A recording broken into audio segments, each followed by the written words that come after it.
కురుక్షేత్ర యుద్ధం 18 రోజులు జరిగింది. మహాభారతంలోని భీష్మ, ద్రోణ, కర్ణ, శల్య, సౌప్తిక పర్వాలలో ఈ యుద్ధం గురించి వర్ణన ఉంది.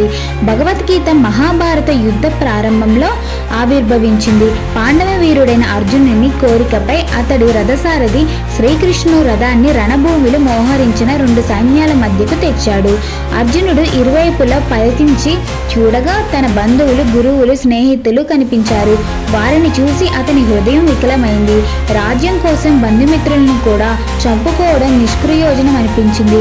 దిక్కుతోచకన అర్జునుడు శ్రీకృష్ణుని నా కర్తవ్యం ఏమిటి అని అడిగాడు. అలా అర్జునునికి అతని రథసారథి శ్రీకృష్ణునికి మధ్య జరిగిన సంవాదమే భగవద్గీత. ఇందులో కౌరవ పాండవులు పలు రకాలైన యుద్ధ వ్యూహాలను వాడారు.